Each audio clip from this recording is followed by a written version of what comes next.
Cie, 2, 3. Dan sana sadanya, jangan lupa sebelum tonton video ko, tekan tombol subscribe dan aktifkan lonceng notifikasi supaya dan sana bisa menonton video-video terbaru dari kami. Komen serta share ke kawan-kawan ya.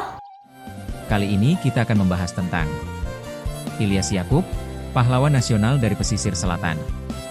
Yuk ditonton videonya sampai selesai dan sebelum itu jangan lupa untuk subscribe, like, komen, dan aktifkan notifikasi agar Dunsana tidak ketinggalan dengan video-video terbaru kami. Ilyas Yakub lahir di Asam Kumbang, Bayang, pesisir selatan, Sumatera Barat, 14 Juni 1903. Beliau seorang ulama besar dan syekh al-Islam dari Minangkabau, Indonesia tamatan Mesir. Ilyas Yakub merupakan putra dari pasangan suami istri Haji Yakub, Siti Hajir. Anak ketiga dari 4 bersaudara ini, ketika masa kecilnya belajar ilmu agama melalui kakeknya, bernama Syekh Abdurrahman. Masa itu, Bayang merupakan sentra pendidikan Islam. Daerah Bayang sejak dahulu termasuk basis pengembangan Islam di pantai barat Sumatera berpusat di Surau Tua yang didirikan, awal 1666, oleh Syekh Buyung Muda Puluik Puluik, salah seorang dari 6 ulama pengembang Islam di Indonesia seangkatan Syekh Burhanuddin Ulakan Pariaman belajar dengan Syekh Abdul Rauf Singkel di Aceh. Saat berkobarnya Perang Pauh, mulai 28 April 1666, surau ini juga menjadi basis perjuangan melawan Belanda. Ayah Ilyas Yakub seorang pedagang kain dan hidup di lingkungan ulama, cukup memberi peluang dana dan motivasi bagi Ilyas Yakub untuk mengecap pendidikan lebih baik. Pertama, ia mendapat pendidikan di Government's Inland School. Tamat sekolah beliau bekerja sebagai juru tulis selama 2 tahun, 1917-1919, di perusahaan tambang batu bara Ombilin Sawah Lunto Sijunjung. Beliau keluar dari perusahaan itu sebagai protes terhadap pimpinan perusahaan asing yang imperialisme dan kolonialisme yang kasar terhadap kaum buruh pribumi. Ilyas Yakub memperdalam ilmu agama sebagai kompensasi kemudian belajar dengan Syekh Haji Abdul Wahab. Gurunya, juga ayah dari istrinya Tinur, ini melihat Ilyas Yakub berbakat, lalu dibawa ke Mekah. Ketika berada di Tanah Suci itu, selesai menunaikan ibadah haji, Ilyas berminat untuk menetap di sana guna memperdalam ilmu agamanya. Tahun 1923 beliau punya kesempatan ke Mesir. Di sana beliau memasuki sebuah universitas mulanya sebagai talib mustami, mahasiswa pendengar. Haji Ilyas Yakub, aktif dalam berbagai organisasi dan partai politik saat berada di Mesir, diantaranya Hizb al-Watan, Partai Tanah Air, didirikan oleh Mustafa Kamal semakin membangkitkan semangat anti penjajah. Beliau pernah pula menjabat sebagai Ketua Perkumpulan Mahasiswa Indonesia dan Malaysia, MIM, di Mesir. Selain itu, beliau juga fungsionaris wakil Ketua Organisasi Sosial Politik Jamiat Al-Hairiyah dan Ketua Organisasi Politik Difa Al-Watan, Ketahanan Tanah Air. Selain aktif dalam gerakan politik serta amat peduli dengan nasib bangsanya terjajah Belanda, di Mesir ia juga aktif menulis artikel dan mempublikasikannya di berbagai surat kabar harian di Kairo. Bersama temannya Mujtar Lutfi, beliau mendirikan majalah Seruan Al-Azhar dan majalah Pilihan Timur. Majalah Seruan Al-Azhar adalah majalah bulanan mahasiswa, sedangkan majalah Pilihan Timur adalah majalah politik. Kedua produk jurnalistik ini banyak dibaca mahasiswa Indonesia, Malaysia di Mesir ketika itu. Gerakan Ilyas Yakub dalam jurnalistik dan politik anti penjajah di Mesir, tercium oleh Belanda ketika itu. Melalui perwakilannya di Mesir, Belanda mencoba melunakkan sikap radikalnya, tetapi gagal. Sejak itu Belanda semakin menggaris merah Ilyas Yakub tidak saja sebagai radikalis, bahkan dicap sebagai ekstremis dan musuhnya di Indonesia. Pada tahun 1929, Ilyas Yakub kembali dari Mesir, transit di Singapura sebelum akhirnya berlabuh di Jambi. Beliau bertemu dengan teman-temannya di Jawa yang aktif dalam PNI dan PSI. Berdasarkan pengalamannya tersebut, Ilyas Yakub berpendapat bahwa semangat Islam dan kebangsaan perlu dikombinasikan dan dikonsolidasikan dalam satu wadah yang representatif. Sekembalinya dari Jawa pada tahun 1930, beliau merealisasikan idenya dengan mendirikan penerbitan Pers Medan Rakyat di bidang jurnalistik, dan bersama Muhtar Lutfi, mendirikan PERMI, Persatuan Muslimin Indonesia, dengan asas Islam dan kebangsaan.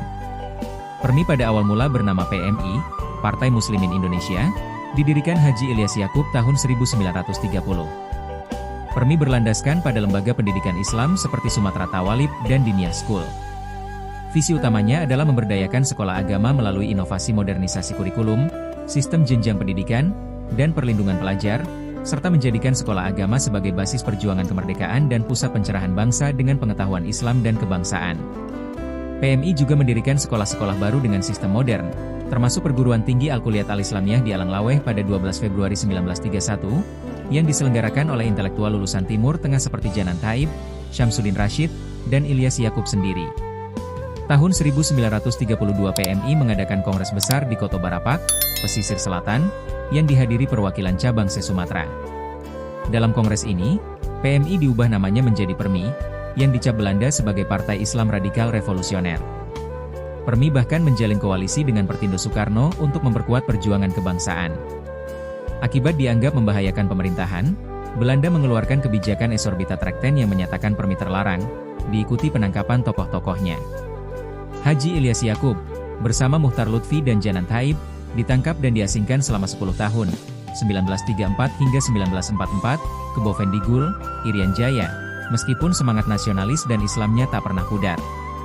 Setelah pembebasan pasca Perang Dunia Kedua, ia terus berjuang, bahkan bergabung dengan PDRI, Pemerintahan Darurat Republik Indonesia, dan menjabat Ketua DPR Sumatera Tengah. Oktober 1945 pemulangan pertahanan perang dari Australia ke Indonesia dengan kapal Experience B Oktober, Haji Ilyas Yaqub tidak diizinkan turun di pelabuhan Tanjung Priuk, bahkan beliau kembali ditahan dan diasingkan bersama istri selama 9 bulan berpindah-pindah di Kupang, Sarawak, Brunei Darussalam, kemudian ke Labuan, dan Singapura. Anaknya Iqbal meninggal di sana. 1 tahun Indonesia merdeka, 1946, barulah habis masa tahanan dan Haji Ilyas Yaqub, beliau kembali bergabung dengan kaum Republik Sekembali dari Cirebon. Beliau ikut bergerilya pada Kelas 2, 1948, dan ikut membentuk PDRI, Pemerintahan Darurat Republik Indonesia, yang kemudian dipimpin oleh H.M.R. Syafruddin Prawiranegara. Beliau mendapat tugas menghimpun kekuatan politik, seluruh partai, di Sumatera untuk melawan agresor Belanda. Tahun itu beliau menjabat Ketua DPR Sumatera Tengah, kemudian terpilih lagi sebagai anggota DPRD Wakil Masyumi dan merangkap sebagai penasihat Gubernur Sumatera Tengah bidang politik dan agama. Akhir hayat Hus Al-Hatimah Ilyas Yaqub menghembuskan nafas terakhir Sabtu, 2 Agustus 1958 jam 18 WIB, ia meninggalkan 11 orang anak, antara lain putranya Anissa Yadi, Fauzi, DLL.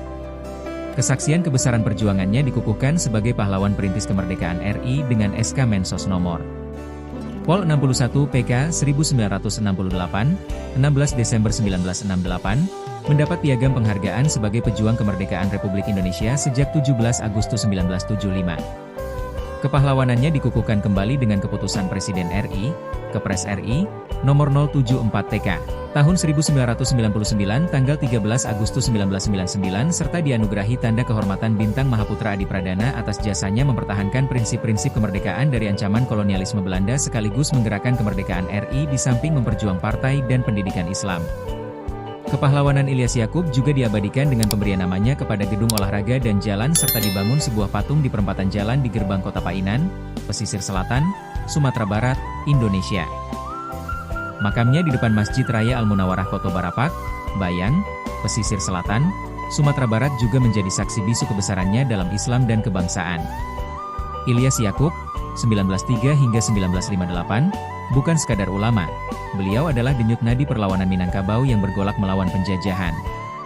Lebih dari sekadar tokoh sejarah, Ilyas Yaqub adalah cerminan kompleksitas perjuangan kemerdekaan, seorang intelektual religius yang turun ke medan politik, orator ulung yang membakar semangat massa, dan pejuang gigih yang tak gentar menghadapi ancaman. Perjalanan transformatif, dari seorang santri yang mendalami ilmu agama hingga menjadi arsitek pergerakan nasional yang tak terpisahkan dari denyut nadi revolusi Indonesia. Warisan pemikirannya yang terus relevan terutama di ranah Minang Negeri Sejuta Pesona, tanah kelahirannya yang menjadi saksi bisu perjuangan gigihnya. Ilyas Yaqub, bukan sebagai figur statis masa lalu, melainkan sebagai api yang tak pernah padam dalam sejarah perjuangan bangsa. Sekian mungkin sedikit cerita tentang Ilyas Yaqub, pahlawan nasional dari pesisir selatan. Semoga bisa menambah pengalaman dan ilmu teman-teman. Sampai bertemu lagi di video-video kami selanjutnya.